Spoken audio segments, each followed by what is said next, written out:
Pasa a vosotros, hermanos.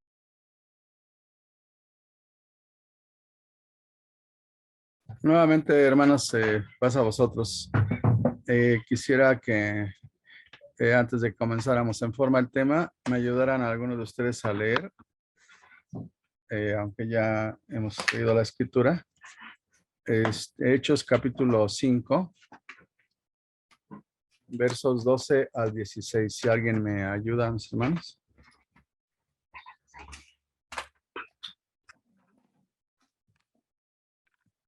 Si Acuérdense que quieres que estamos... lo vuelva a leer esta. Ale. Sí, Ale fue la que leyó. Pues muchas gracias, Ale. Si nos haces favor, si puedes. Sí, hermanos. Gracias, Ale. Y por la mano de los apóstoles se hacían muchas señales y los prodigios en el pueblo, y estaban todos unánimes en el pórtico de Salomón. De los demás, ninguno se atrevía a juntarse con ellos, mas el pueblo los alababa grandemente.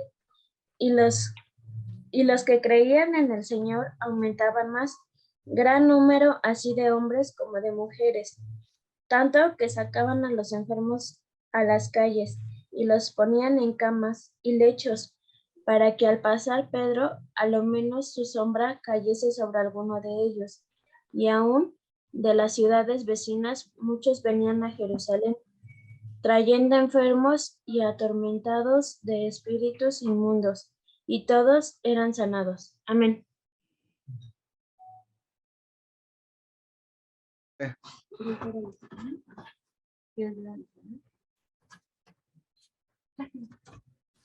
Bien, hermanos, aunque ya no me veo en la pantalla, creo que sí me escuchan, ¿verdad?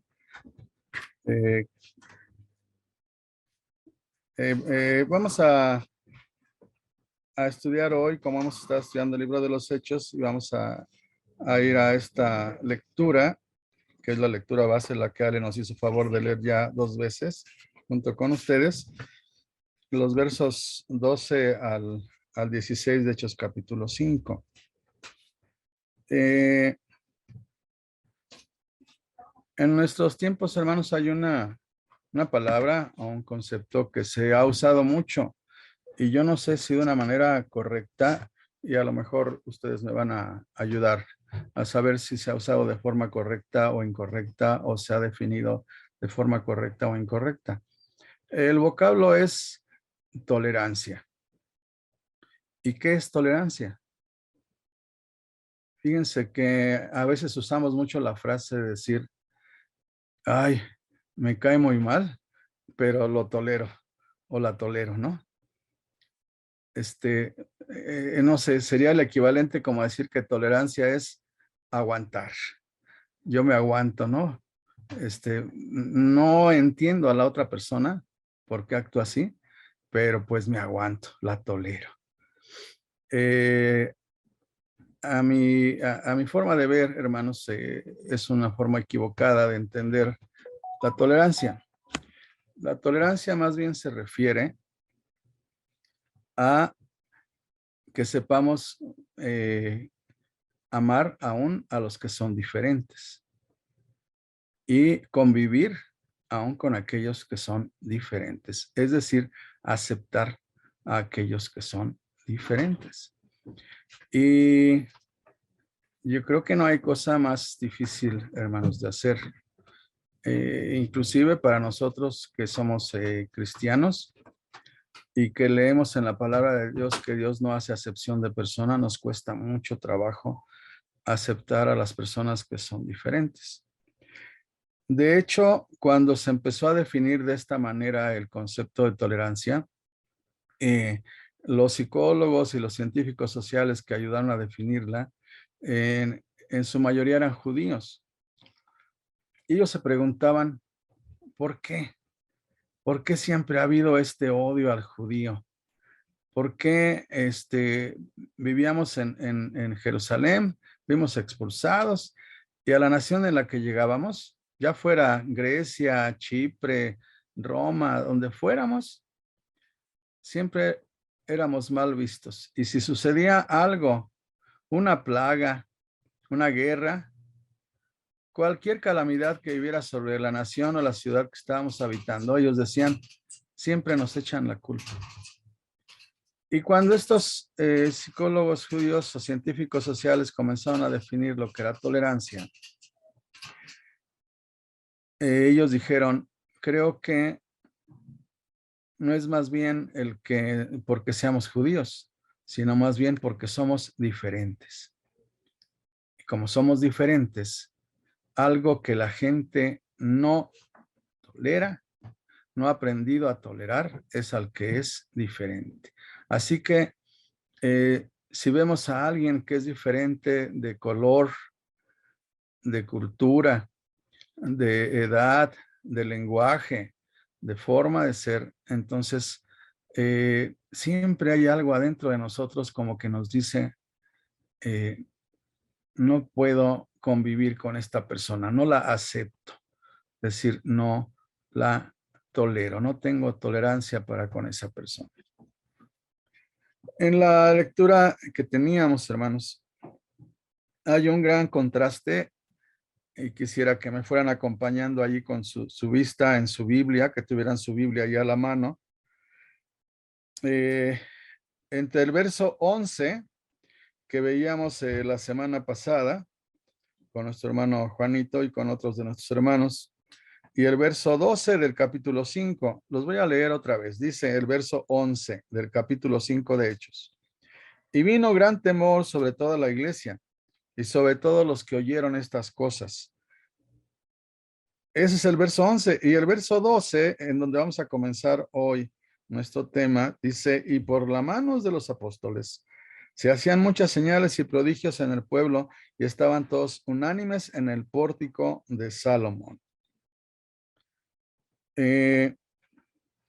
Si se acuerdan, hermanos, de lo que vimos la semana pasada, del verso 1 al verso 11, el asunto de Ananías y Zafira, ¿se acuerdan?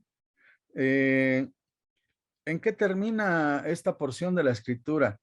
Pues termina, hermanos, con la muerte de estas dos personas. Y el verso 11 nos dice que la consecuencia fue que vino un gran temor, había mucho miedo sobre toda la iglesia y sobre todos los que oyeron estas cosas. Es decir, que imaginen ustedes, hermanos, que una persona entra ahí con los apóstoles muy contenta y de repente pues sale, pero como decimos en México, con los pies por delante, ¿no? Ya muerta la persona. Luego llega la esposa de Ananías y le sucede lo mismo. Y entonces la iglesia dice, pues, ¿qué pasó? Y comienzan a comentar qué fue lo que había sucedido. Y dicen, es que simplemente trajeron esto, pero parece ser que mintieron. Y Pedro les dijo, ¿por qué mentisteis al Espíritu Santo? Y entonces esas personas murieron.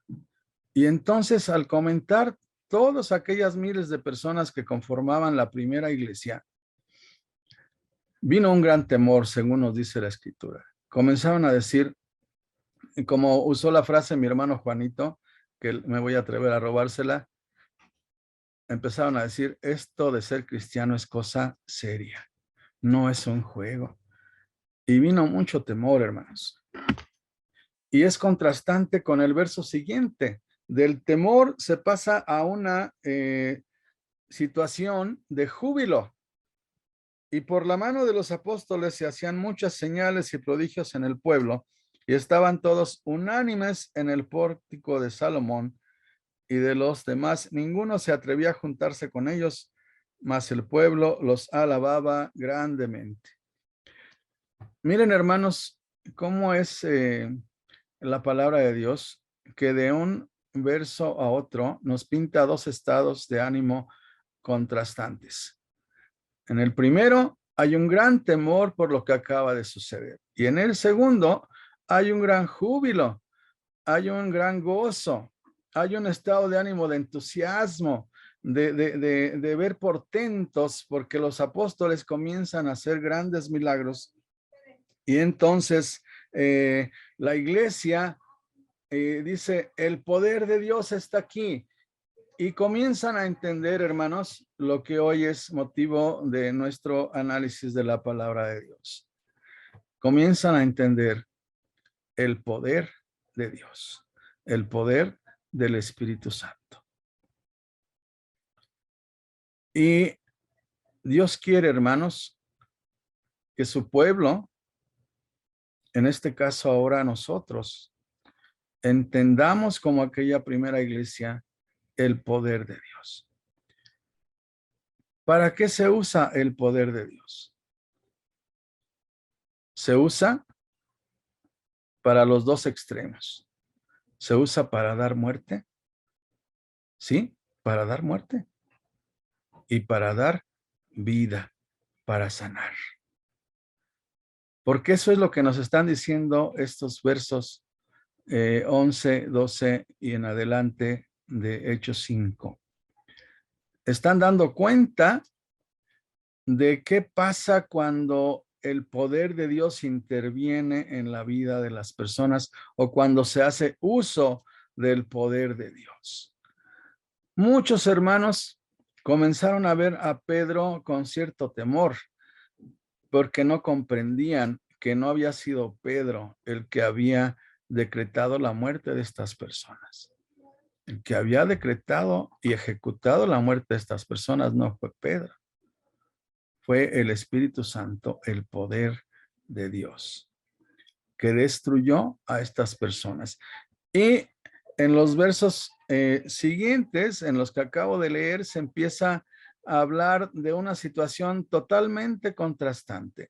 Ahora el poder de Dios se está mostrando cómo se usa para vida, hermanos. Y a lo mejor nos preguntamos hasta aquí. A lo mejor muchos de ustedes se están preguntando, sí, ya sabíamos que el poder de Dios se usa para sanar y para dar vida, pero también se usa para dar muerte. Pues sí, hermanos. Dios determina el uso de su poder. Y fíjense que este gran temor a raíz de la muerte de Ananías y Zafira, ¿qué creen que trajo a la iglesia, hermanos? Porque a lo mejor pensamos, hermano Daniel, pues no creo que haya sido algo bueno, algo benéfico el que se hayan muerto estas personas.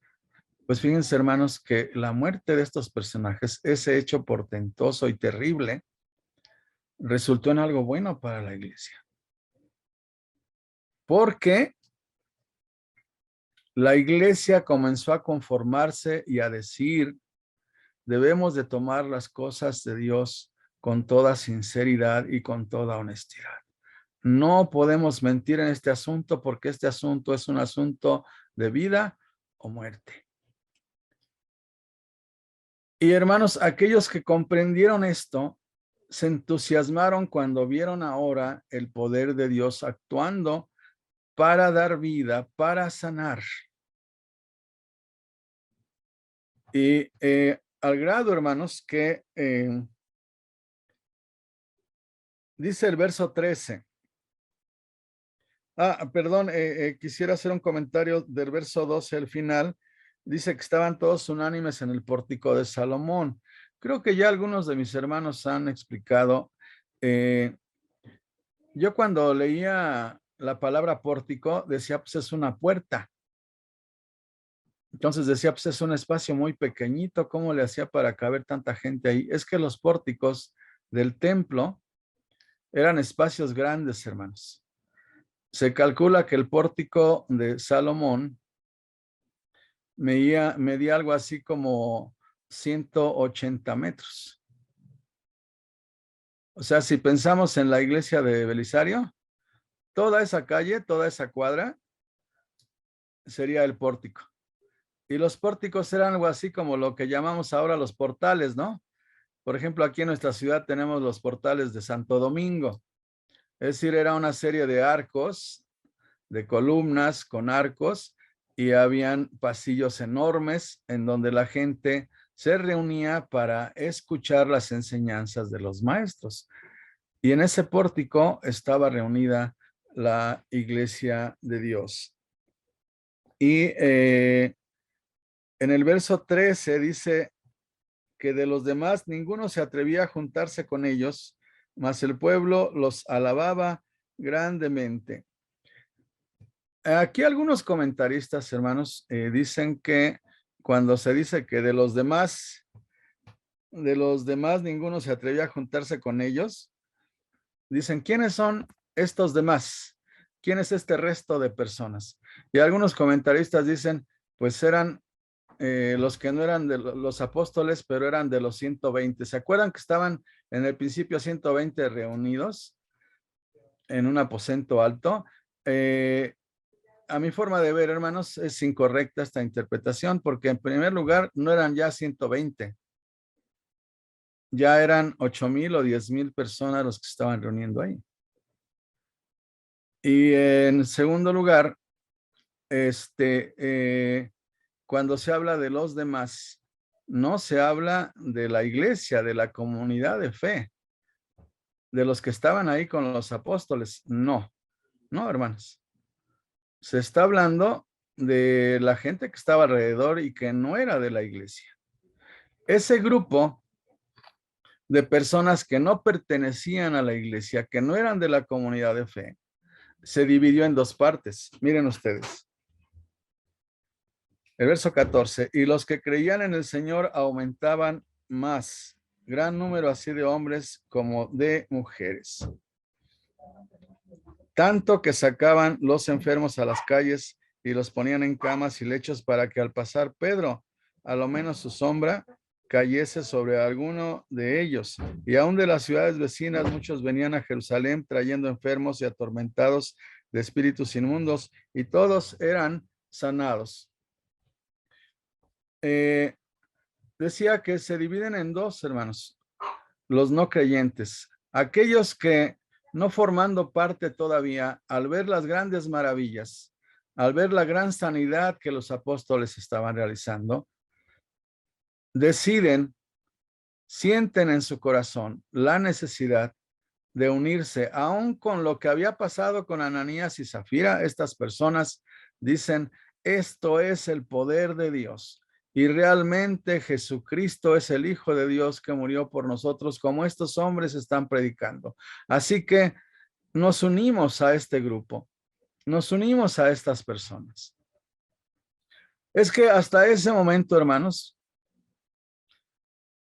realmente a los cristianos no se les consideraba como una nueva religión. Se les consideraba como una secta más del judaísmo.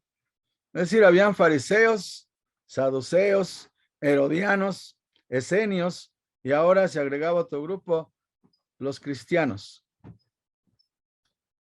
Y lo que los apóstoles están predicando ahora y están diciendo no es así, hermanos. Esto no es una nueva secta judía. Nosotros predicamos ahora a Cristo como el Hijo de Dios, y el judaísmo no cree en esto.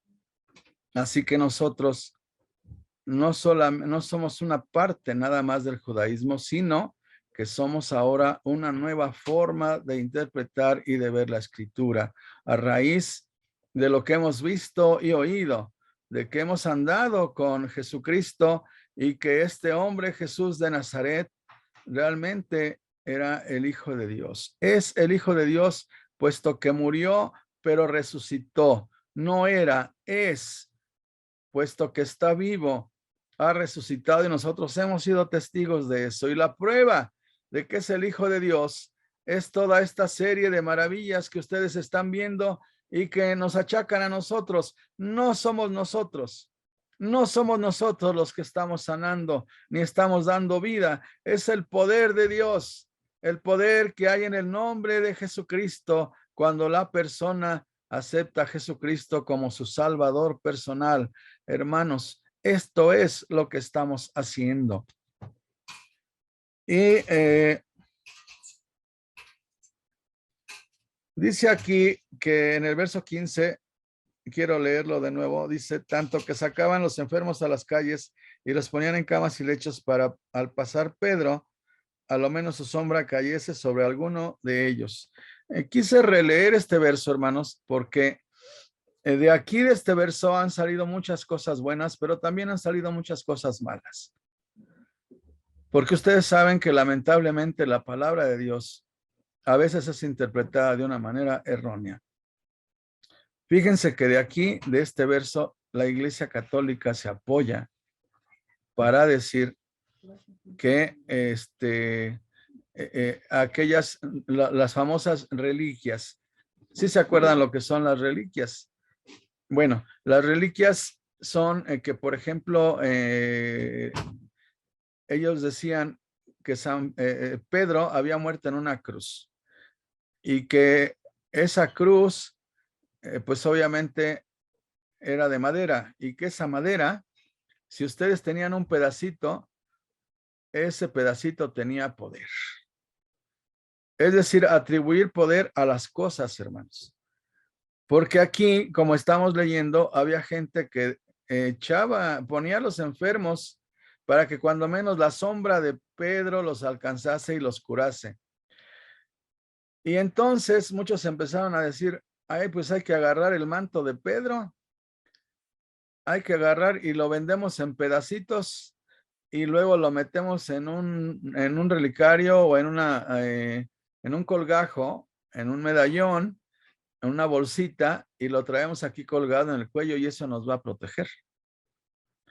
De hecho, en las cruzadas, hermanos, se vendieron muchas reliquias que los cruzados decían que habían traído de muchos de los apóstoles de Jerusalén y que de la cruz de Cristo y que del sudario y de muchas cosas, porque decían, esto tiene mucho poder. Y hermanos, eso es fetichismo y es idolatría. Y lamentablemente mucha gente cayó y ha caído en eso. Pero no es lo que la escritura está diciendo. Ni siquiera está diciendo que la sombra de Pedro haya curado, hermanos. Yo no sé cómo lean ustedes, pero yo no leo así. Dice, tanto que sacaban a los enfermos a las calles y los ponían en camas y lechos para que al pasar Pedro, a lo menos su sombra cayese sobre alguno de ellos, ¿no? Aquí no dice que curase la sombra de Pedro a nadie, hermanos. Tal vez alguno de ustedes pueda rebatirme, pero yo no leo que aquí la sombra de Pedro haya curado a alguien. Simplemente era la percepción. Es decir, lo que nos está diciendo aquí la escritura es que era tan grande, tan maravilloso lo que estaba pasando, tan grandes los portentos y los milagros que los apóstoles estaban ejecutando como instrumentos de Dios, de su Espíritu Santo, que la percepción de la gente era que era tan grande ese poder que aún las vestiduras o la sombra de los apóstoles podía sanar a alguien.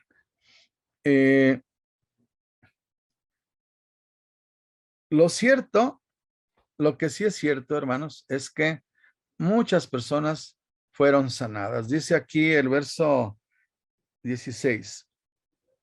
Y aún de las ciudades vecinas, muchos venían a Jerusalén trayendo enfermos y atormentados de espíritus inmundos, y todos eran sanados.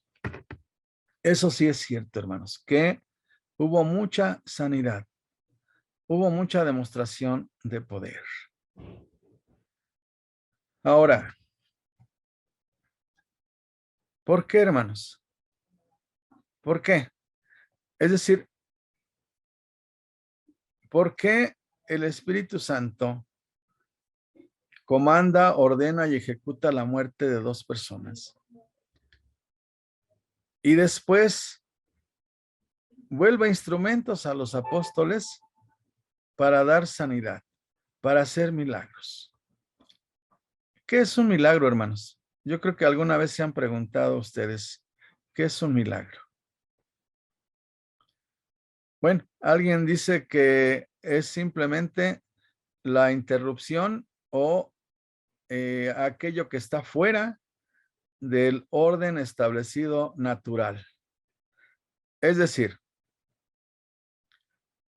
si el orden natural es que yo tenga un objeto en la mano y lo deje caer, pues por las leyes naturales que Dios ha puesto, ese objeto va a caer al suelo.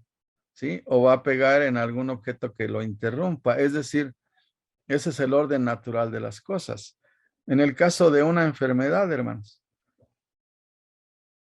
el orden natural de las cosas es que este cuerpo vaya decayendo y al ir decayendo, algo pasa en nuestro organismo del interior, que pues nuestros órganos van envejeciendo y entonces nos enfermamos. Y no quiere decir solamente que la gente vieja nos enfermemos, solamente.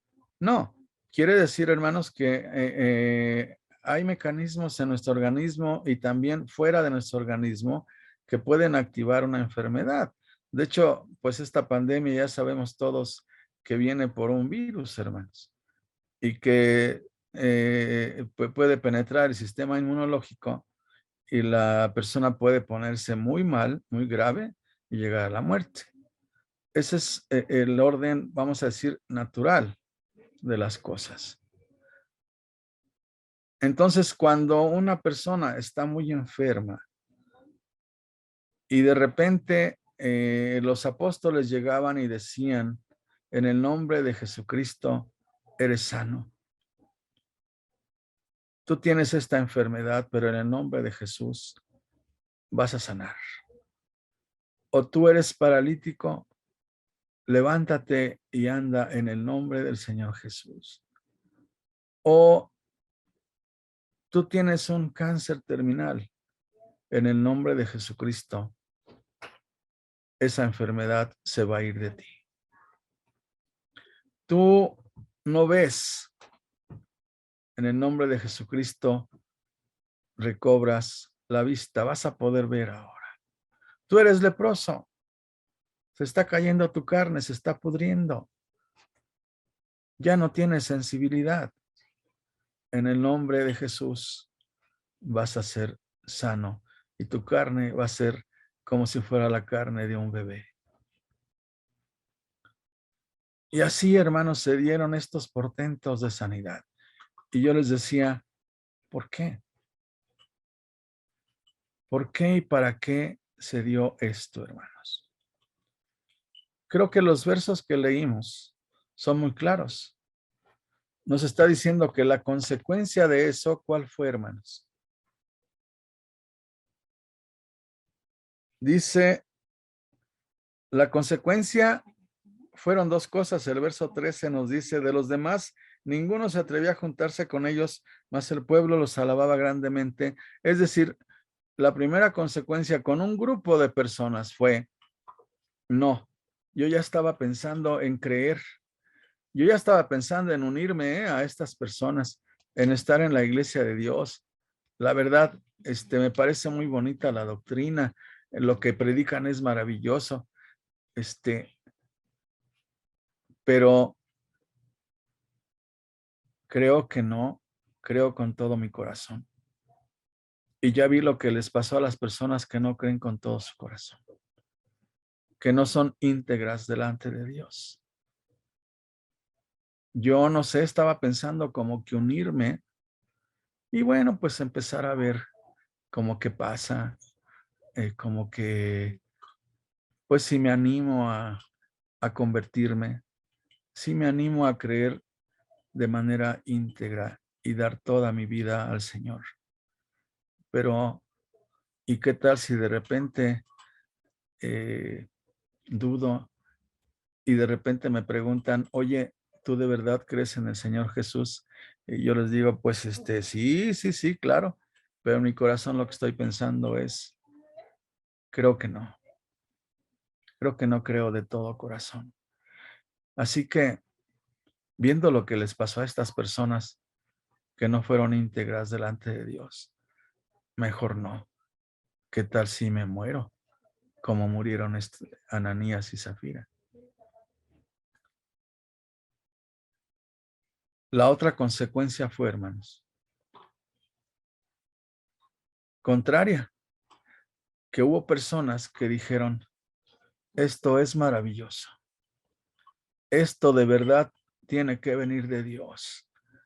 Y de verdad lo que estas personas están predicando a un Jesucristo muerto y resucitado, y que está sentado a la diestra del Padre, y que además están diciendo que su muerte no fue una muerte fortuita o casual, sino que fue una muerte planeada por Dios en favor mío, y que Jesucristo murió en mi lugar. Estas personas tienen que venir de Dios con todo lo que están haciendo. Así que me voy a unir a este gozo, a este entusiasmo, a este propósito de vida. Me voy a unir a los cristianos, me voy a unir a estos que siguen a Jesús, me voy a unir a estos que creen, me voy a unir a ellos. Y dice el verso 14, y los que creían en el Señor aumentaban más, gran número así de hombres como de mujeres. Acompáñenme a leer solamente una porción más en la escritura, hermanos. Es el segundo libro de los Reyes. Segundo libro de los Reyes. El capítulo 6.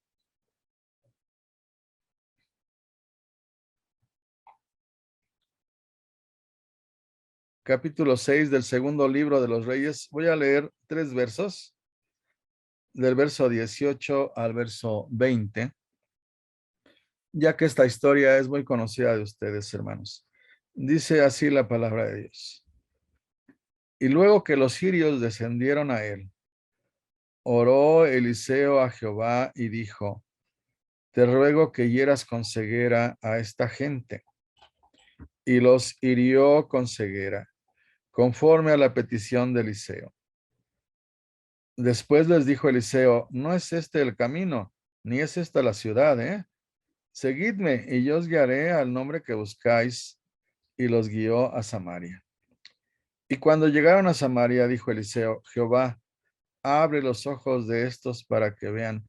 Y Jehová abrió sus ojos y miraron, y se hallaban en medio de Samaria.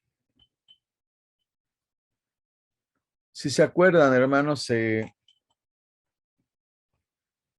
esta es una guerra obviamente entre Israel y Siria, pero los sirios toman precisamente la iniciativa, invaden Israel, invaden Samaria y bueno, invaden toda esa región. Y entonces cuando están a punto ya de llegar y destruir a Israel, se topan con Eliseo, con este gran profeta de Dios. Y cuando su criado de Eliseo los ve, pues obviamente viene sobre él un gran temor. Pero Eliseo le dice a Dios, ora, y le pide a Dios: abre los ojos de este para que pueda ver. Y entonces aquel criado comienza a ver que allí en las colinas está un gran ejército, gente de a caballo y gente con sus espadas, y se da cuenta que es el ejército de Dios. Y cuando llegan los sirios, en los versos que acabamos de leer, dice que oró Eliseo a Jehová cuando llega el ejército sirio y le pide a Dios: Dios mío, le pide 2 cosas Eliseo. Primero le pide que aquellos que ven ahora se vuelvan ciegos. Y luego le pide lo contrario, hermanos. Le pide que aquellos que están ciegos puedan ver. Dice, voy a leer de nuevo, dice el verso 18, y luego que los sirios descendieron a él, oró Eliseo a Jehová y dijo: te ruego que hieras con ceguera a esta gente. Y los hirió con ceguera conforme a la petición de Eliseo. Y después les dijo, porque el ejército, estando ciego, hermanos, pues no sabían ya hacia dónde ir. Y Eliseo les dicen: no es por este camino que van, vengan, yo los voy a guiar. Y guía Eliseo a un ejército de ciegos. Vean esta maravillosa imagen, hermanos. Un hombre guiando a todo un ejército, pero es un ejército de ciegos. y se dejan conducir a donde el que ve los quiera llevar. Y llega el momento en el que Eliseo los tiene adentro de la misma ciudad de Samaria, en la casa del rey. Y cuando están ya ahí, Eliseo vuelve a orar. Y dice el verso 20, cuando llegaron a Samaria, dijo Eliseo, Jehová, abre los ojos de estos para que vean. Y Jehová abrió sus ojos y miraron y se hallaban en medio de Samaria. Ahora, aquellos hombres que estaban ciegos pueden ver.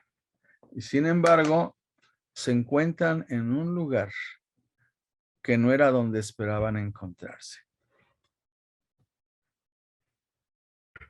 Hermanos, quisiera, antes de que concluyamos, ayúdenme a hacer un ejercicio muy breve. Allí en su casa, es un ejercicio muy pequeño. Quiero que cierren sus ojos por un momentito y cuando yo les diga que los abran, voy a contar hasta 3 y exactamente cuando diga 3 tienen que abrir los ojos, ¿sí? Ok, cierren sus ojos, por favor. Cuando yo cuente hasta 3, los abren. 1, 2, 3. Bueno, no sé si sea el internet, hermanos, pero parecía aguacero de apertura de ojos. Porque cada quien los abrió en el momento que quiso. Es decir, tal vez una fracción de segundo, hermanos. Pero fíjense que este ejercicio es muy difícil. Si lo hiciéramos en vivo, en presencial, les aseguro que el resultado sería el mismo. No todos abrimos los ojos al mismo tiempo. Y vamos a regresar a Hechos capítulo 5. ¿Por qué el Espíritu Santo estaba realizando estos portentos? Fíjense que Dios da poder individual, hermanos. Sí, el Espíritu Santo cae de manera individual sobre cada persona. Pero fíjense que el mayor poder está cuando el Espíritu Santo cae sobre un grupo de personas. Cuando el Espíritu Santo cae sobre toda la iglesia. Y por eso este ejercicio, hermanos. Tener el poder del Espíritu Santo es haber estado ciego, es haberse dejado conducir a un lugar a lo mejor a donde yo no quería ir. Pero una vez que me dejé conducir, recupero la vista. Abro los ojos y puedo ver las maravillas de Dios. Aquellos hermanos que amamos al Señor Jesús y que estamos aquí, nos hemos convertido a través de su palabra y hemos creído en el Señor Jesús.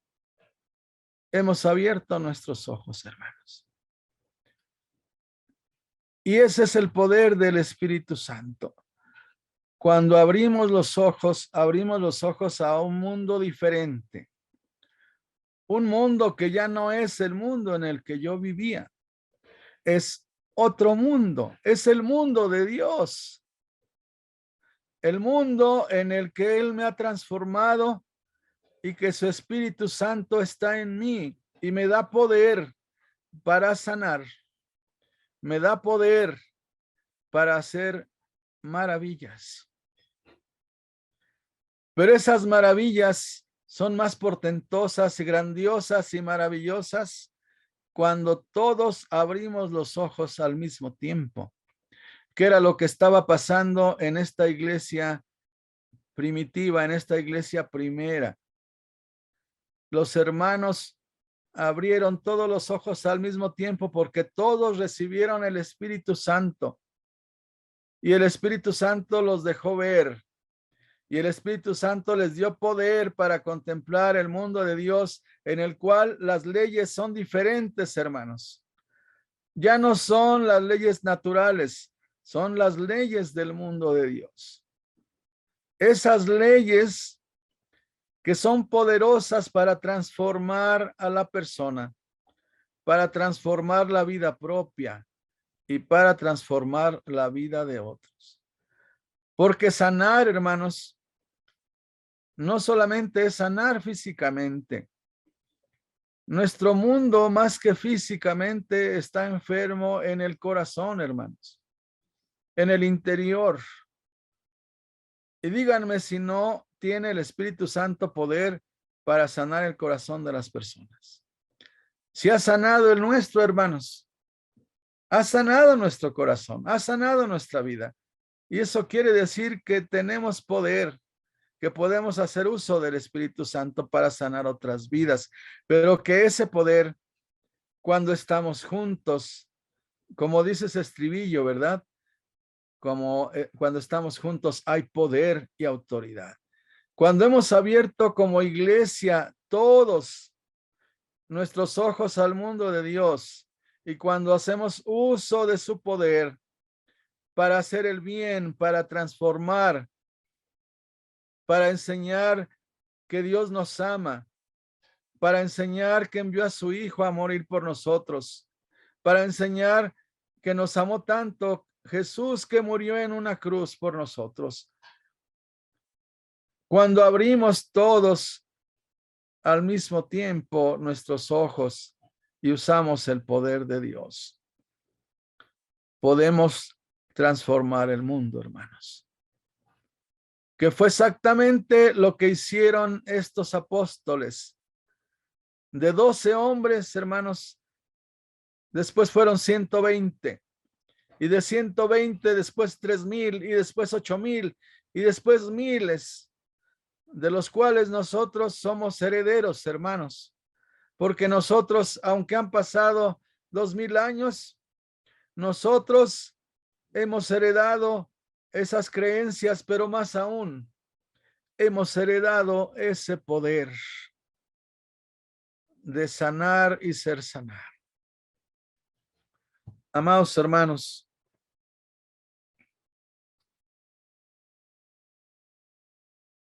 por la mano de los apóstoles se hacían muchas señales y prodigios en el pueblo y estaban todos unánimes. Creo que muchas veces nos hemos preguntado si eso nada más sucedió en el pasado, en ese momento histórico de la iglesia. ¿No puede suceder hoy, hermanos? ¿No creen que pueda suceder hoy? Sí, hermanos. No es que pueda suceder, está sucediendo. Porque yo sé que muchos de ustedes predican la palabra de Dios con su vida y con su palabra. Y muchos de ustedes hacen uso del poder del Espíritu Santo que Dios les ha dado. Así que, amados hermanos, esto no fue nada más un momento de la historia. Esto es para siempre, porque el Espíritu de Dios no es solamente un momento en la vida humana. El Espíritu de Dios es para siempre. El Espíritu de Dios está en este lugar, como dice el estribillo. El Espíritu de Dios está aquí. La fortaleza y la fuerza de Dios están aquí en cada uno de nosotros. Y si nos unimos y usamos ese poder, podemos hacer maravillas, hermanos. Maravillas, porque estamos viviendo en el mundo de Dios. Que el Señor les bendiga, mis hermanos.